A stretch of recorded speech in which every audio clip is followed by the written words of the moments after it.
Adonai roi lo exar binot deshe yarbitzeni al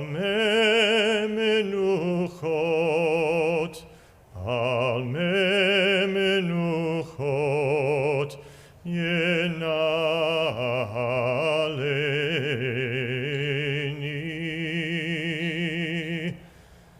nafshi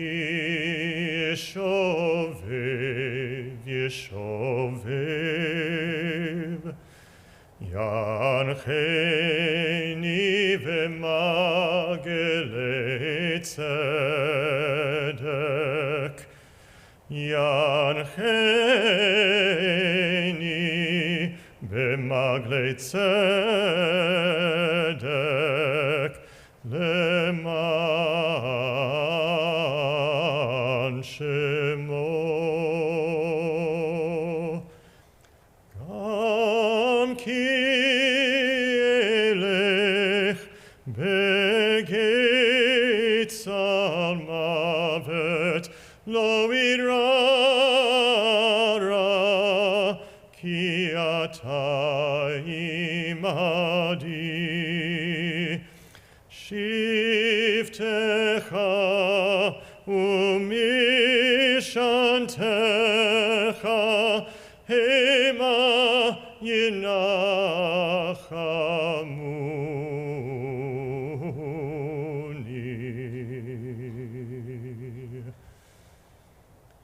taroch lefanai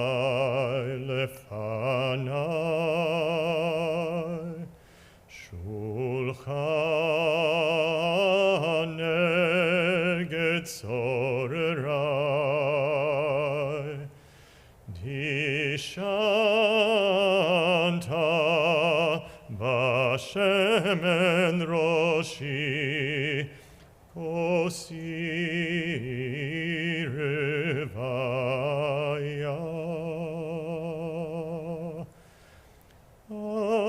aktov v'chesed yedifuni koyemei chayai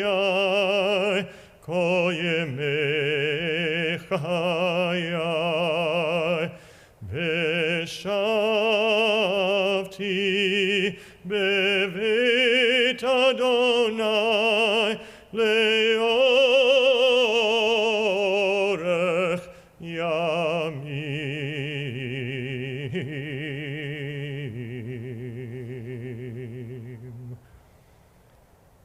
Adonai roi lo exar. Adonai roi lo exar.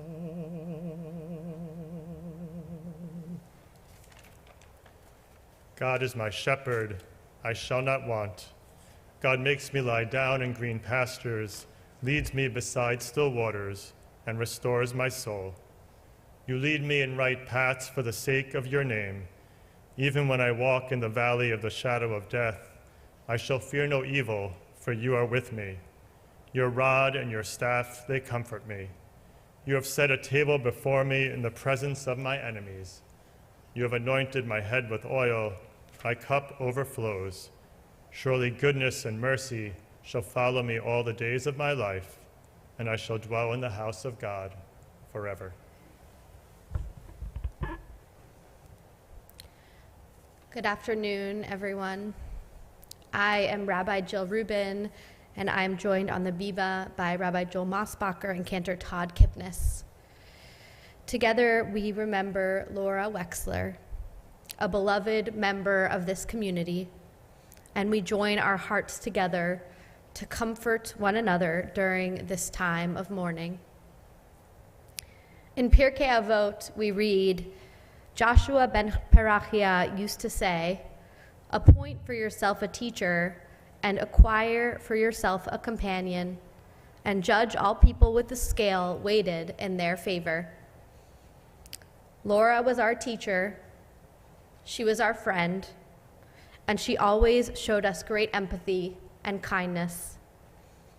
She embodied these words from Pirkei Avot in her roles as a wife, mother, colleague, friend, and member of our congregational family. We are incredibly saddened and shocked by Laura's sudden death, and we know that our dear friend's memory will be a blessing for all of us. After I share some words about Laura's life, Laura's stepdaughters, Suzanne and Debbie Casper, will speak on behalf of themselves and their sister Nina. Rabbi Mosbacher will offer reflections from our Shari Tefillah community, and in between, Cantor Kipnis will offer musical words from our tradition. Laura Wechsler was born on November 15th, 1945 in South Fallsburg, New York, to parents Sidney and Esther Rothman. She grew up with her sister Sandy in a traditional Jewish home, and her parents owned an old-fashioned toy and candy store called Sid's Toy Store. She was a hard-working and smart woman, graduating from Brooklyn College in 1970 and then going back to school as an adult to start a career at Columbia University in the Human Resources Department. Laura worked at Columbia for 22 years and made a significant impact on her clients' lives, supporting them through retirements and helping them to navigate all sorts of benefits questions. Laura also served as the university's primary point of contact for its surrogacy and adoption benefits, sharing the joy of many births over her long tenure. Laura married Bernie Casper in 1984 in New York City, and in the words of her stepdaughters, Laura was a stunning bride. Laura and Bernie were best friends, enjoying a wonderful partnership until he died in 2015. Laura accompanied Bernie on many work trips around the world, and although his daughters did not live with them in the city, they have wonderful memories of spending time with Laura and her daughter Mara as they were growing up. They traveled together to St. Martin and to Aruba, and they spent a lot of time as teenagers in Laura's apartment. They were very mischievous, getting into all sorts of trouble, but Laura loved having them there nevertheless, and perhaps she had a mischievous streak herself. Laura's relationship stayed strong with Bernie's daughters as they grew into adults, and she was a wonderful grandmother to Debbie's children, Maxwell and Lila. Each week, up until this last one, Laura texted the girls with a recap of her week and a Shabbat Shalom greeting. She was always thinking of them, and she wanted them to know. Laura also served as a caretaker for both her mother, Esther, and for Bernie when they each became ill. She moved Esther into their home in New York City, and she lovingly cared for Bernie during the last few years of his life until he died in August of 2015. In addition to her family, Laura had great love for her friends, including her closest friend Marla, who is here with us today, for the theater, and for her cats, Sam, Fanny, Ari Ben Cat, Snow, and Eli.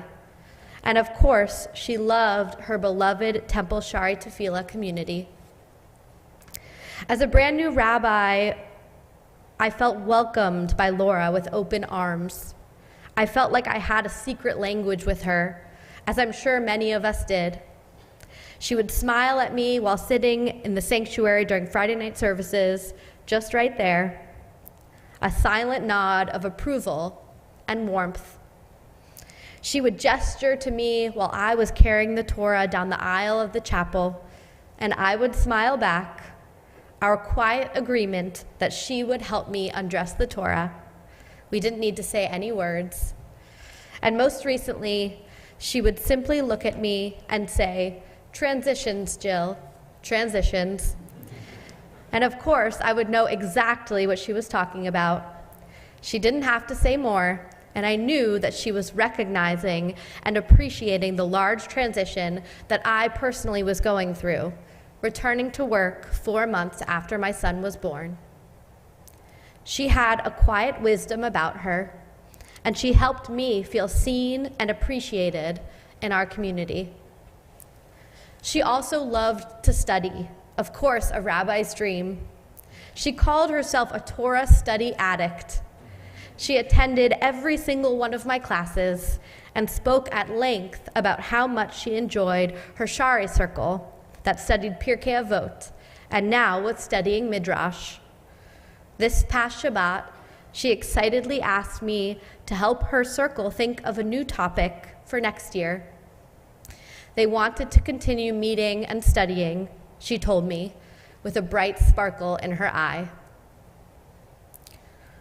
Laura's life was not easy. She lost her daughter in 1999, her husband in 2015, and battled cancer for the last years of her life, going back and forth between her home and the hospital. However, she lived her life to the fullest through all of it, never complaining and never stopping. She was incredibly tough, never wanting to speak about her illness, and she faced the adversity of her life with bravery and resolve. In the words of her cousin Sheila, Laura never let her illness get in the way of living her life to the fullest. Our Pirkei Avot text teaches, appoint for yourself a teacher, acquire for yourself a companion, and judge all people with the scale weighted in their favor. Laura taught us how to persevere through life's hardships, and she was a friend with whom we could laugh, cry, chat, and even sing. She was there when we needed her to be, and she was tough, but she was fair. We will miss her dearly. May her memory be a blessing.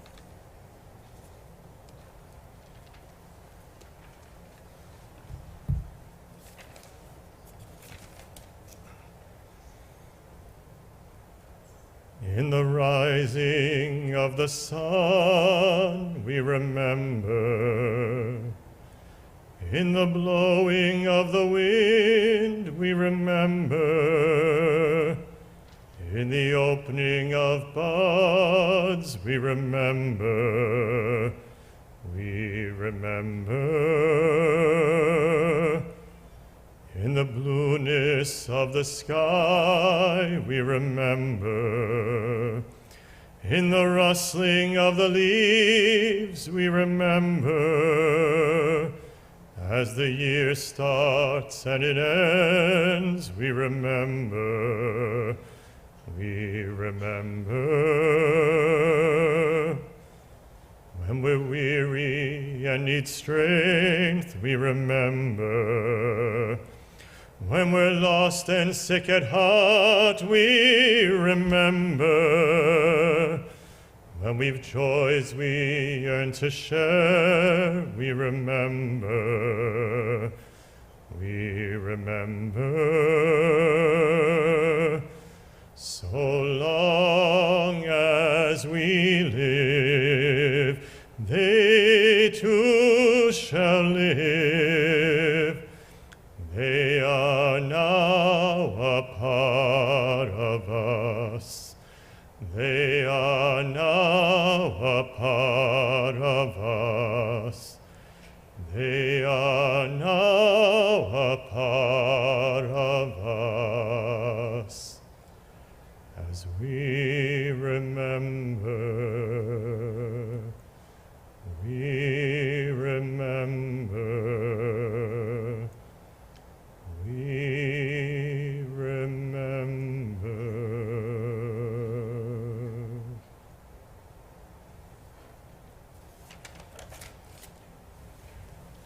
I would now like to invite up Suzanne and Debbie Casper to share some words.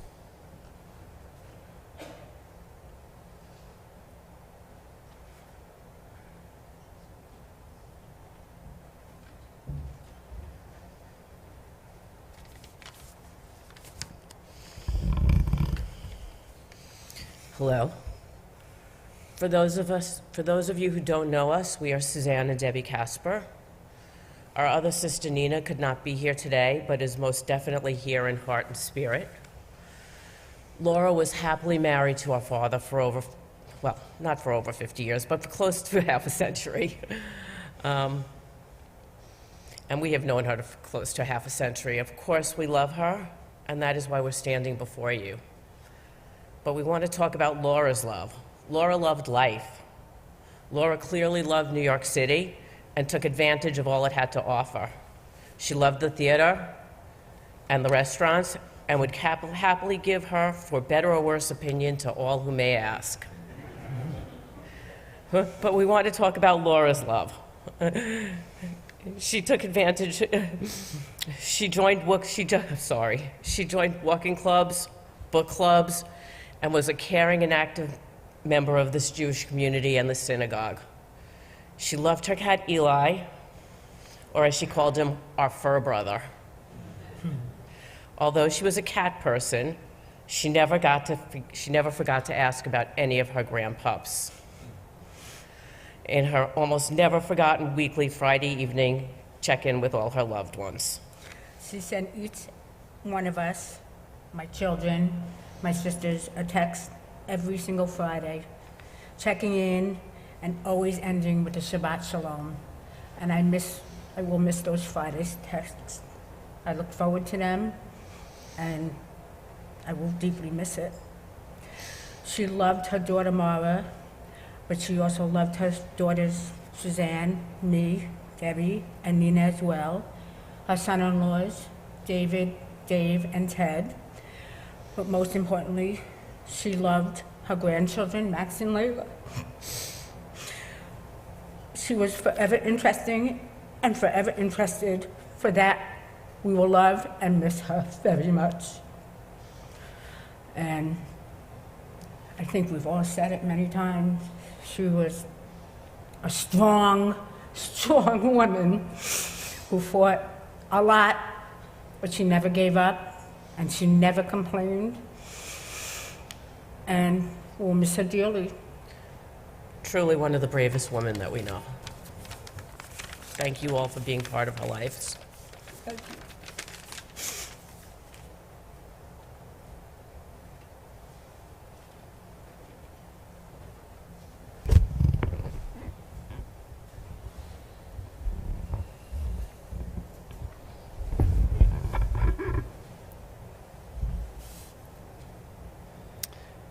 It's just so hard to believe that she's gone.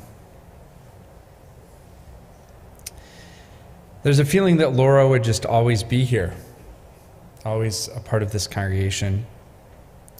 It seemed that she'd always be at services on Friday night, schmoozing with friends and guests, that she'd always be dressing the Torah together with Harriet or Ben at Minyan on Saturday morning.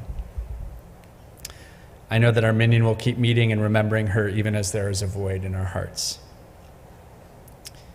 It seemed that she'd always be there at Torah study, listening, not always speaking, but when she spoke, it was from a deep place of care and wisdom, a kind of take nothing at face value perspective, all while taking the innards out of her bagel. It was so Laura that when she became an adult bat mitzvah a few years ago, rather than offer a Devar Torah like her classmates, a traditional Devar Torah, she acted out the words in very dramatic fashion and the characters of the stories she wanted us to understand.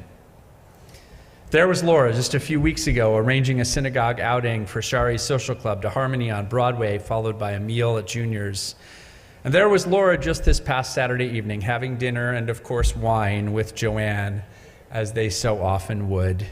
It just felt like she'd always be here. I will always remember her on our congregational Israel trip, and I know her fellow travelers will too. There was the inquisitive Laura asking questions about our sacred homeland that I had never considered before. And there was the funny and definitely mischievous Laura at our closing dinner in the photo that Arlene sent me the other day, causing good trouble, teasing with love, making everyone smile, helping everyone feel at home in our other homeland. I've heard from so many of the people in this sanctuary and others who couldn't be here over the last few days about the ways she touched our lives. From Ella, our recent cantorial intern, to so many members of this community, the emails were nearly endless. And while I can't share every word you all shared with me, here's just a small sample of the memories and stories you all hold. If you didn't have a chance to send me an email, her family is right here, and we hope that you'll tell them the stories and reflections and share them with us as well. Ella wrote, "From the moment I met her, she shared her deep connection to the congregation, introducing me to its vibrant community and guiding me with grace. She told me about her fellow Mignonnaires and expressed her hope that I would sing Misha Berach in melodies other than Demi Friedman's melody."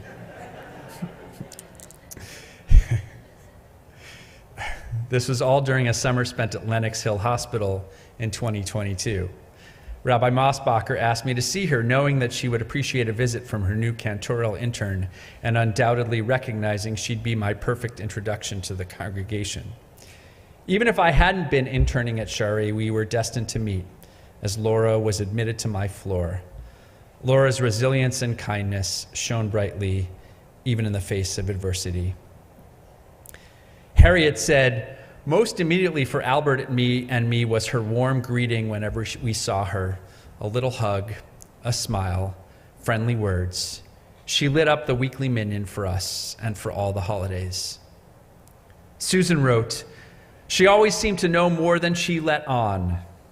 And when she did have something to say, it was worth listening to. Laura shared and cared what mattered. Her beautiful, sparkling, bright blue eyes spoke volumes. And if you stopped a moment to look, they were the window to her soul. She was a dear friend. She was there for her friends through joys and sorrows." Lauren spoke for all of us when she said, "Laura encouraged me to grow and to be strong in the face of challenges while teaching me more than I ever knew about resilience. She reminded me to live, to enjoy, and to continue putting one foot in front of the other, even when we don't want to." Hal said she loved good wine and good food. She and her beloved Bernie of blessed memory loved going with friends to wine tastings. She loved the big Cabernets most of all. Joanne said she loved her cat, Eli Casper. She found him as a 2-year-old on the streets and rescued him, and after Bernie died, he was her lifeline and her life. While she worked, Eli would sit patiently in the chair next to her all day, but around 5 p.m., he'd put his front paws on the laptop as if to say, "Enough, time for me." Robin said, she had a way of making you feel like you had known her for years the minute you met her. She was there the first time I attended Minyan and Torah study in person. I was so nervous and shy, but she and others made me feel so welcome. I knew right then and there that I had found the right congregation for me. I never told her, but in my mind, she was always my temple mom. I'm sure there are many others she adopted like me, and that we all feel blessed beyond words to have been loved and cared for by her. Jane wrote, "Laura was the epitome of a gute neshama, a good soul, always helping Stanley Rivette of blessed memory with whatever he needed, an arm for the walk to the elevator, a second cup of coffee during Torah study, refilling her own cup of tea, of course, or visiting him at the place where he lived in recent years. She rarely spoke of her own ills, preferring instead to talk about work, the show she'd seen recently, the book she was reading, or the movie she was planning to see." Charlie said, "I will especially miss her smile and compliment that was always forthcoming for doing a nice job after I did Hagbah, which I seem to be the crowd favorite to often do." Leslie wrote, "She participated actively in learning, teaching others, supporting those in need, and planning opportunities for our community to come together in joy.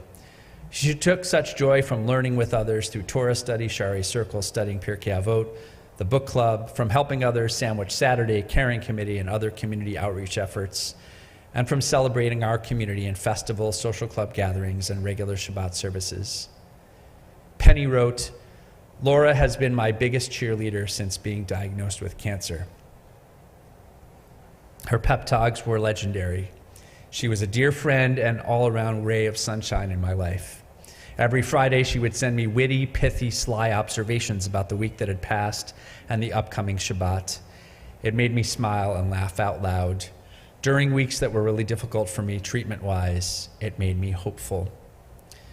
Barry wrote, when I think about why synagogues are relevant, how they provide fertile ground for growth and community, I think of Laura. To me, Laura embodied the three core values of Shari Tefillah: meaning, purpose, and connection.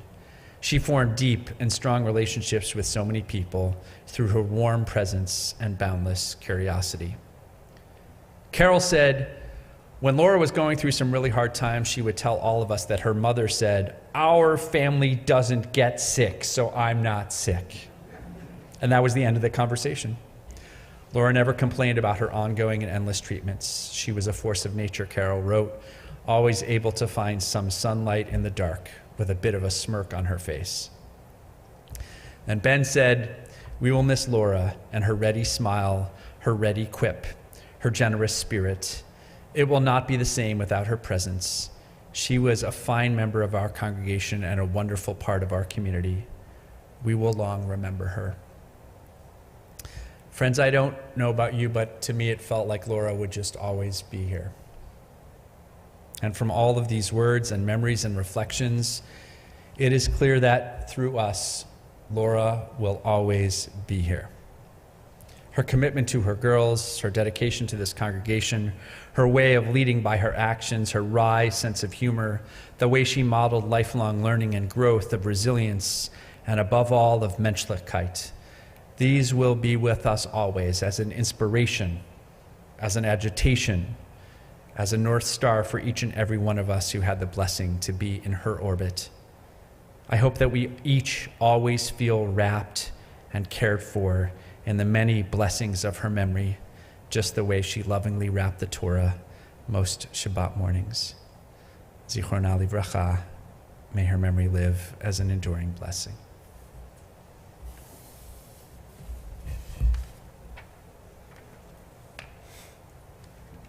I remember after Bernie died, out of concern for her being lonely, I suggested that she come to Minyan because it is a supportive community and that people have found that meaningful as they work through their grief and loneliness. Laura decided to try it and never looked back. The Minyan group became like family to her, and I think she barely missed a Minyan or Torah study since.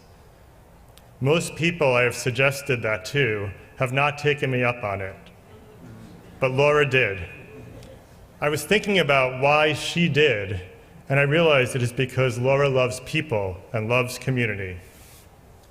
After the support she received from Minyan, Laura became a huge support for so many people in this congregation. She joined the caring committee and was one of our most frequent Shiva visitors on behalf of the congregation. In fact, she just represented the caring committee last week at a Shiva for a congregant. Laura has been one of our most active and engaged congregants these last several years. If there was something happening at Shari Tefillah, chances are Laura would be there. Laura was a special person, and when I think about her kindness, caring, and compassion. Most conversations I had with her started with me asking how she was doing, and she would quickly change the subject and ask about me and my family. I always felt she cared about me. While these last few years have not been easy for Laura health-wise, she never complained and never wanted to talk about it. She wanted to just live life to its fullest. There was a quote that I think accurately represents how Laura lived. Life is not about waiting for the storm to pass. It is about learning to dance in the rain. Laura continued to dance in the rain. I want to share a song called Last Song by Daniel Namod. The text expresses living our lives as if each day was our last, which fits Laura exactly. The chorus says, if the world's a little more peaceful, oceans and sky a little more blue, is humankind a little bit wiser about the good that we can do? Does the sun shine a little brighter where before there was only rain? If so, then I'm glad I came. Laura, we are glad you came. You made the world and certainly the lives of those who knew and loved you more peaceful, and you made the sun shine in our lives brighter. The world and the congregation is a better place because you are part of it.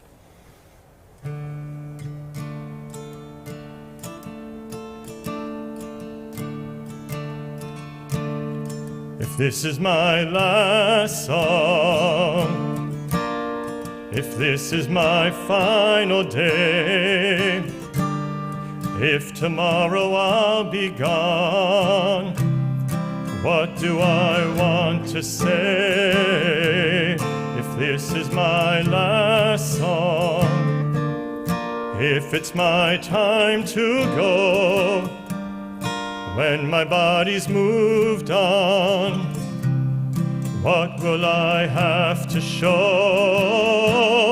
No, not fortune and fame, they scatter to the wind. The things that make a name just don't matter in the end. But is the world a little more peaceful?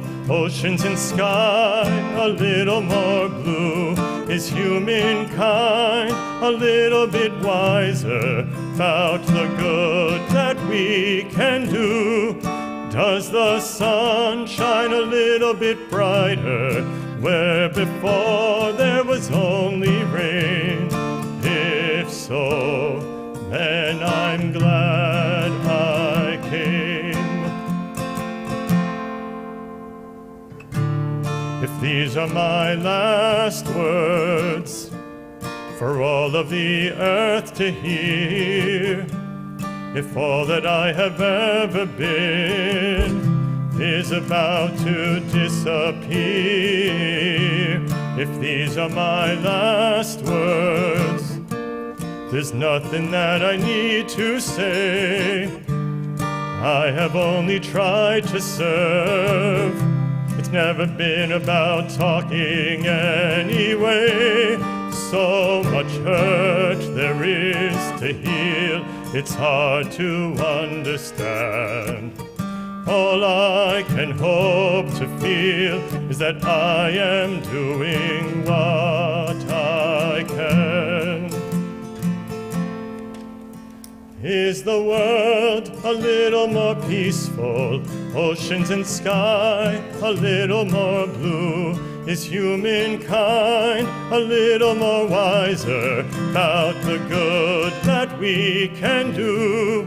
Does the sun shine a little bit brighter where before there was only rain? If so, then I'm glad I came. Have I given hope to the hopeless? Has a hungry soul been fed? Has a child stood a little bit taller 'cause of something that I said? Have I left a little kindness? Have I eased a little pain? If so, then I'm glad I came. For that, I'm so glad I came. If this is my last song, what do I leave behind? What do I pass on if I am out of time?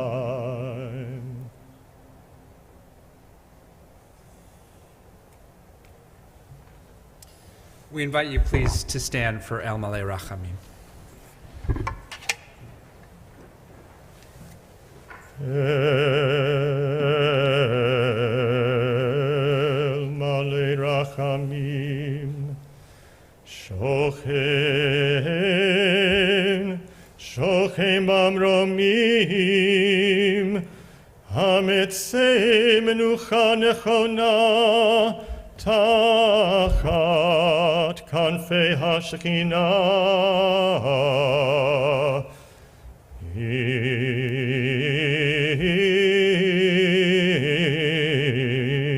Kedoshim utorim, כזוהר הרקיע מזהירים את נשמת לאה בת זיגמון ואסתר, שהלכה לעולמה בעל הרחמים. יסתיריה בסתר כנפיו לעולמים, ויצרור בצרור החיים את נשמתה. אדוני הוא נחלתה, ותנוח בשלום, בשלום על משכבה, ונאמר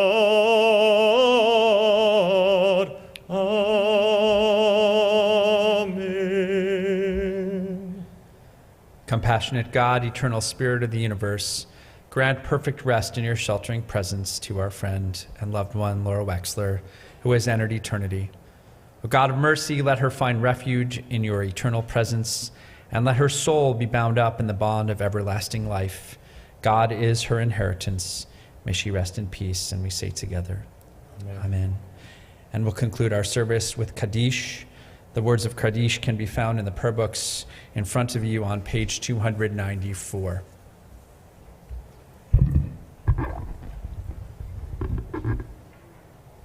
Page 294.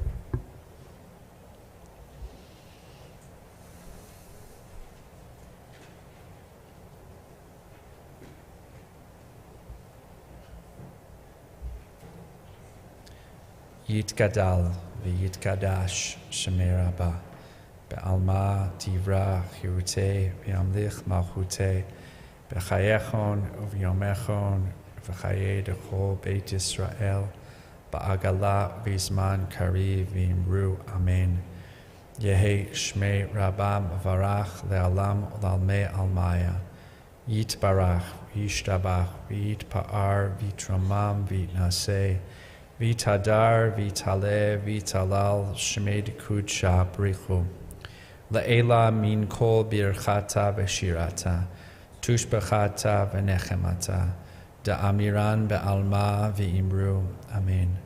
Yehi shlama rabba min shemaya, v'chayim alenu ve'al kol Yisrael v'imru, amen. Oseh shalom bimromav, hu ya'aseh shalom, Aleinu ve'al kol Yisrael ve'imru. Amen. May the one who makes peace in the high places make peace for us, make peace for all Israel. Help us make peace in this world, and we say together, Amen. Now I would ask that all those who are here gathered repeat these words after me, speaking them please to the mourners. May God console you. May God console you. With those who mourn. With those who mourn. In Zion and Jerusalem. In Zion and Jerusalem. At this time, the pallbearers will come forward and the family will follow the casket out of the sanctuary. I would ask that everybody who is gathered here, please remain in your places for just a moment to allow the family to do that in privacy. And then we invite everyone else, please, to make their way directly next door to the Davis Auditorium as we share our memories of Laura with the family who will join us there soon. Thank you all for being here.